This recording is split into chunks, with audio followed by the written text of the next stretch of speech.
Good evening to all. கர்த்தருடைய நாமம் மாத்திரம் மகிமைப்படுவதாக.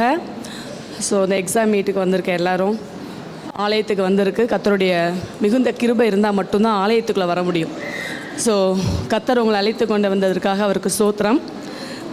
எல்லா கிறிஸ்டின் பிள்ளைங்களுக்கும் தெரிஞ்ச ஒரு வசனம், கிறிஸ்டின் ஸ்கூலில் படிக்கிற பிள்ளைங்களுக்கு தெரிஞ்ச ஒரு வசனம். குதிரையோ யுத்த நாளுக்கு ஆயத்தமாக்கப்படும், ஜெயமோ கர்த்தரால் வரும். ஸோ இந்த வசனம் எல்லாருக்குமே நல்லா ஃபெமிலியரான ஒரு வசனம் தான், அப்படி தானே? எக்ஸாம் போகிறதுக்கு முன்னாடி எப்பயுமே இந்த வசனத்தை சொல்லி ஜெபிச்சுட்டு தான் பரீட்சை எழுத போகிறது. ஸோ இந்த ஆயத்தமாக்கப்பட்ட குதிரை அப்படின்னா they give a very good training, அப்படி தானே? ஒரு யுத்தத்துக்கு போகணுன்னா சும்மா ட்ரைனிங் இல்லாமல் போய் நின்ற முடியுமா? முடியாது. So we need a lot of training. So ஸ்கூலில் என்ன மாதிரியான ட்ரைனிங் கொடுக்குறாங்க? கண்டினியூஸ் எக்ஸாம், அப்படி தானே? Again and again you are writing the exam அப்படின்னும் போது யூ ஆர் ப்ராக்டிஸ்டு வெல், அப்படி தானேப்பா? ஸோ இந்த ட்ரைனிங் கொடுத்து யுத்தத்தில் போய் நின்னா கூட ஜெயம் யார்கிட்ட இருந்து தான் வரணும்? கர்த்தர்கிட்ட இருந்து தான் வரணும், சரியா? ஸோ உங்களுக்கு இன்னொரு புது வசனம் ஒன்று சொல்லித்தர போகிறேன். சகரியா 10:3 ஒரு வசனம் இருக்குது. அவர்களை யுத்தத்திலே தமது சிறந்த குதிரையாக நிறுத்துவார். ஓகே, இதுக்கு வரைக்கும் நீங்கள் ஆயத்தமாக்கப்பட்ட குதிரை கேள்விப்பட்டிருப்பீங்க. சிறந்த குதிரையாகவும் கர்த்தர் நம்மளை நிறுத்துவார் யுத்தத்தில். இப்போது தாவீதோட ஸ்டோரி வந்து எல்லாருக்குமே தெரியும், எப்படி கோலியாத்தை அடித்தார் அப்படின்னு சொல்லிட்டு. சண்டே கிளாஸில் கேட்டிருப்பீங்களே. அங்கே போரில் நின்றவங்க எல்லாருமே ஆயத்தமாக்கப்பட்ட குதிரை தான், அப்படி தானே? போர்க்களத்தில் அண்ணனை பார்க்க போகும்பொழுது அங்கே நின்று அத்தனை பேருமே யார் தான்? ஆயத்தமாக்கப்பட்ட குதிரை தான், போர் வீரர்கள் தான்.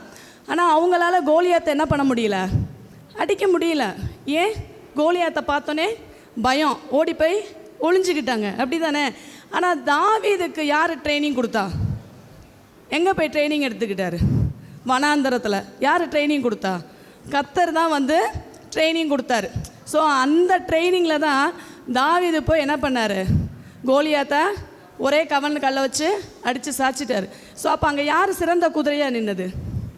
தாவீது. ஸோ என்ன தான் உங்களுக்கு உலக பிரகாரமாக ட்ரைனிங் கொடுத்தாலும் கர்த்தர் ஒரு ட்ரைனிங் கொடுப்பாரு. You will be a royal horse. Okay, அந்த ட்ரைனிங்கை நம்ம யார்கிட்ட இருந்து மட்டும்தான் எடுக்க முடியும்? கர்த்தர்கிட்ட இருந்து தான் எடுக்க முடியும். இப்போ உங்கள் ஸ்கூலில் எவ்வளவோ ஆலோசனை கொடுத்துருப்பாங்கல்ல, என்னென்ன பாடம் இம்பார்ட்டன்னு, இந்த மாதிரி எழுதணும், இப்போ சில ஸ்டாஃப் சொன்ன மாதிரி லெஜிபிள் ஹேண்ட் ரைட்டிங் இருக்கணும், ஸ்கிரிபிள் பண்ண, இந்த மாதிரி எவ்வளவோ விஷயங்கள் உங்கள் ஸ்கூலில் டெய்லி கொடுத்துட்டு தான் இருப்பாங்க, ஸ்டில் கொடுத்துட்டு தான் இருக்கிறாங்க. ஆனால் எதுக்காக சபையில் வந்து ஆலோசனை கேட்கணும்? எதுக்காக எக்ஸாம் மீட் வந்து சபையில் வந்து உட்காந்து கர்த்தருடைய வாரத்துக்கு இதில் கேட்கணும்? நம்ம வர்றோம் ஏன்னா இங்கே தான் காட்ஸ் ப்ரெசன்ஸ் இருக்குது, அப்படி தானே? மார்னிங் நமக்கு பிரசங்கமே என்ன தான்? ஆலயத்துடைய சம்பூரத்தினால் நம்மை திருப்தியாக்குவார், சரியா?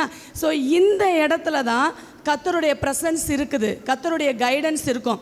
இந்த இடத்துல நீங்கள் ஜெபிக்கிற இந்த ஸ்தலத்தில் செய்யப்படும் ஜெபத்துக்கு என் கண் திறந்தவைகளும் என் செவி கேட்கிறவர்களுமா இருக்குதுன்னு வார்த்தை சொல்கிறாரு. ஆலயத்தில் கர்த்தருடைய கண்களும் இருதயமும் எப்னாலும் இருக்கும். அப்போ இந்த இடத்துல காட்ஸ் ப்ரெசன்ஸ் இருக்கிறதுனால தான் இங்கே கிடைக்கிற ஆலோசனை உங்களுக்கு வேல்யூபிளாக இருக்கும், ஓகேவா? ஸோ என்னையும் கடவுள் வந்து ஒரு சிறந்த குதிரையாக நிறுத்தணும் அப்படின்னா எனக்கு 2 முக்கியமான குவாலிட்டிஸ் வேணும். அது என்ன குவாலிட்டி அப்படின்னா, ஃபஸ்ட்டு நான் கீழ்ப்படியணும், செகண்ட் ஒன் வந்து சுறுசுறுப்பாக இருக்கணும். ஒரு சிறந்த குதிரை அப்படின்னா அது நன்கு பயிற்சி பெற்ற குதிரையாக இருக்கும், வலிமையான குதிரையாக இருக்கும், சுறுசுறுப்புள்ள குதிரையாக இருக்கும், அப்புறம் கீழ்ப்படிதல் நல்ல குணமுள்ள குதிரையாக இருக்கும். இப்படி இருந்தால் தான் அது சிறந்த குதிரையாக மாற முடியும். ஸோ நான் சொல்கிற 2 குவாலிட்டி இருந்துச்சுன்னா you will be a royal horse, சரியா? அவங்களத்தான் கர்த்தர் பயன்படுத்துவார். முதல்ல வந்து கீழ்ப்படிதல். ஸோ கீழ்ப்படிதல் எப்படி கீழ்ப்படுகிறது அப்படின்னா, நிறைய பேசுன மாதிரி டீச்சர்ஸ் இன்றைக்கி கமெண்ட் பாஸ் பண்ணுறது, பேரண்ட் என்ன சொன்னாலும் லிசன் பண்ணுறது கிடையாது, எனக்கு எல்லாம் தெரியும் நான் பார்த்துப்பேன் அப்படின்ற வந்து எல்லாத்தையும் அல்ல தட்டுறது, காலையில் ஏர்லி மார்னிங் எந்திரிக்கிறது கிடையாது, பைபிள் ரீட் பண்ணுறது கிடையாது, ப்ரேயர் கிடையாது. ஆனால் வந்து you want to be a royal horse அப்படின்னா அது நடக்கிறது கஷ்டம். அப்போ கர்த்தர் என்ன பண்ணுறாரு? கீழ்ப்படிதல் உள்ள பிள்ளைகளை தான் கர்த்தர் ஆசீர்வதிப்பார். சரி, உங்களுக்கு தெரிஞ்ச ஒரு 3 கேரக்டர் பழைய ஏற்பாட்டு காலத்தில் யார் ரொம்ப கீழ்ப்படிஞ்சாங்க கர்த்தருக்கு? ஆபிரகாம் தான் மிகவும் கீழ்ப்படிதல் உள்ள மனுஷன், அப்படி தானே? ஏன் ஆபிரகாம் தான் ரொம்ப கீழ்ப்படிதல் உள்ள மனுஷன் சொல்கிறோம்? ஏன்னா தன் சொந்த குமாரனையே கர்த்தருக்கு பலி கேட்ட போது ஓகே சொல்லி போனார். அப்படிப்பட்ட கீழ்ப்படுதல் இருந்ததுனால தான் ஆபிரகாம் அளவுக்கு அதிகமாக ஆசீர்வதிக்கப்பட்டார். இன்றைக்கும் விசுவாசிகளின் தந்தைன்னு அழைக்கப்படுறாரு ஆபிரகாம். சரி, புதிய ஏற்பாட்டு காலத்தில் யார்? நிறைய பேர், ஈவன் சாமுவேல்லாம் அப்படி தான், சின்ன பிள்ளையாக இருந்தால் கூட கர்த்தருடைய சத்தத்துக்கு செவி கொடுக்க தான் செஞ்சார். சரி, புதிய ஏற்பாட்டில் யார் ரொம்ப கீழ்ப்படுதல்வங்கன்னு நினைக்கிறீங்க? மரியாள். கரெக்டு தானே? ஒரு கன்னி வந்து கர்ப்பவதி ஆகிறதுன்றது சாதாரண காரியம் இல்லை, அப்படி தானே? கர்த்தருடைய சித்தத்துக்கு ஒப்பு கொடுத்து அந்த அம்மா கீழ்ப்படிய போய் இன்னைக்கு ஸ்திரீகளுக்குள்ளே ஆசீர்வதிக்கப்பட்டவள், அப்படி தானே? அடுத்து நமக்கெல்லாம் ரோல் மாடல் யார்? ஏசு, ஜீசஸ். அவரை மாதிரி கீழ்ப்படுகிறதுக்கு நம்ம இன்னும் கற்றுக்கிட்டு தான் இருக்கிறோம். பிதாவின் சித்தத்துக்கு தன்னை ஒப்பு கொடுத்தனால தான் இன்றைக்கி எல்லா முழங்கால்களும் அவர்கள் முன்னாடி முடங்குது. So you have to think, if you are very discipline, if you are very obedience, God reward obedience generously. Okay, நீ எவ்வளோ கீழ்ப்படுகிறியோ வாழ்க்கையில் அந்த அளவுக்கு உனக்கு ஆசீர்வாதங்கள் தேடி வரும். ஸோ கீழ்ப்படுதல் அப்படின்னா, அந்த ஒரு குதிரைக்கு வந்து குதிரை எப்படி கீழ்ப்படிய வைப்பாங்கன்னா, கடிவாளம் போட்டு தான் குதிரை என்ன பண்ணுவாங்க? இழுப்பாங்க. அந்த கடிவாளம் போட்டால் தான் அந்த முழு சரீரத்தையும் நம்மளால் என்ன பண்ண முடியும்? கண்ட்ரோலில் கொண்டு வர முடியும். அப்போ அந்த கடிவாளம் என்னவாக தான் இருக்கும் அப்படின்னா, அந்த குதிரைக்கு ஒரு கடிவாளம் தேவைன்ற மாதிரி நம்மளுடைய லைஃபுக்கு ஒரு கடிவாளம் வேணும் அப்படின்னா அது வேதவசனம் தான். வேதவசனம் இருந்தால் தான் வாழ்க்கையை கரெக்டான பாதையில் நம்ம போக முடியும். ஸோ நான் இங்கே எத்தனை பேர் வேதவசனம் படிக்கணும்னா இல்லை, ஆல்ரெடி நமக்கு இங்கே எக்ஸாம்லாம் நடந்துச்சு இல்லையா? வசனம் வச்சு நமக்கு ஒரு எக்ஸாம் நடந்தது. அதில் நம்ம வின் பண்ணதை பார்த்தோன்னா எல்லாம் அம்மாமார்கள் தான். ஒரு 3 பேர் தான் வந்து சின்ன பிள்ளைங்க ப்ரைஸ் வாங்கினாங்க. அதுக்கப்புறம் பார்த்தா யாருமே ப்ரைஸ் வாங்கலை. அதுலேருந்து என்ன தெரியுது? அம்மாமார் தான் என்ன பண்ணுறோம்? பைபிளை விழுந்து படிக்கிறோம். பிள்ளைங்களுக்கு வசனம் தெரியலை. ஸோ அப்போ என்ன பண்ணுறது? வசனத்தை எப்படி பிள்ளைங்களுக்கு சொல்லித்தரது அப்படின்னா, நம்மலாம் என்ன பண்ணுறோம்? ஈஸியாக காலை எழுந்திரிச்சியா, பைபிள் வாசிச்சியா, ப்ரேயர் பண்ணியா அப்படின்னு நம்ம திட்ட தான் சொல்லுமே ஒழியா அந்த குழந்தை என்ன பண்ணாது? பிள்ளைங்க படிக்காது. ஆனால் கர்த்தர் உபாகமத்தில் ஒரு கட்டளை கொடுத்துருக்கிறாரு. என்ன கட்டளை கொடுத்துருக்காரு? அவருடைய வசனத்தை நம்ம என்ன பண்ணணும்? வார்த்தைகளை இருதயத்துலேயும் ஆத்மாவிலையும் பதிய வைக்கணும்னா நம்ம பிள்ளைகிட்ட உட்காரும்போது, எந்திரிக்கும் போது, படுக்கும்போது, நடக்கும் பொழுது பேசணும்னு சொல்லியிருக்காரு. ஸோ இங்கே இருக்கிற அம்மாமார்கள் என்ன பண்ணணும்? முதல்ல பிள்ளைகிட்ட வசனத்தை பேசி அதுக்கு மனசில் என்ன பண்ணணும்? பதிய வைக்கணும். ஏன்னா வாலிபன் தன் வழியை எதனால் சுத்தம் பண்ணுவான்? வசனத்தின்படி தன்னை காத்துக்கொள்கிறதுனாலே தான். சரியா? அப்போ அந்த வசனத்தை நம்ம பிள்ளைகளுக்குள்ளே கொண்டு போக கண்டிப்பாக பிள்ளைகள் டிசிப்ளினாக மாறுவாங்க. பூமி ஆரம்பத்தில் எப்படி இருந்துச்சு? வெறுமையும் ஒழுங்கின்மையுமாக தான் இருந்துச்சு. அந்த ஒழுங்கின்மையை பார்த்து கர்த்தர் வார்த்தையை அனுப்ப எல்லாமே நேர்த்தியாக நடந்துச்சு, அப்படி தானே?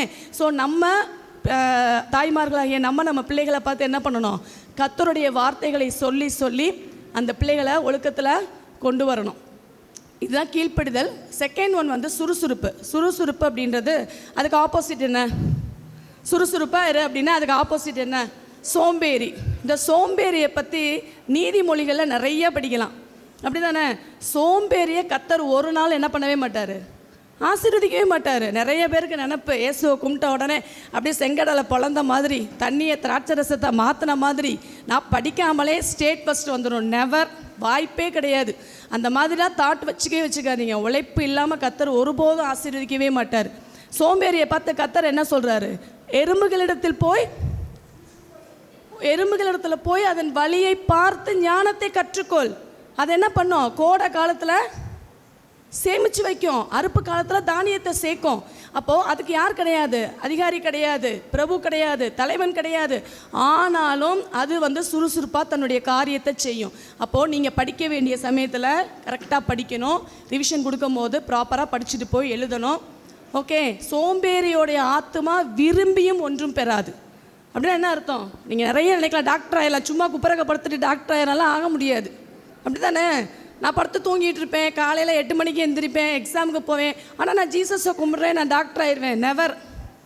உலக பிரகாரமான பிள்ளைங்க நம்மளை விட ஞானவான்களாக தான் இருக்கிறாங்க, அப்படி தானே? இயேசுவே தெரியாதவங்க எவ்வளவோ பெரிய ஞானவான், எனக்கு பெரிய IAS IPS ஆஃபீஸர்ஸ் எல்லாம் இருக்கிறாங்க. அதுக்கெல்லாம் காரணம் அவங்களுடைய உழைப்பு, சரிங்களா?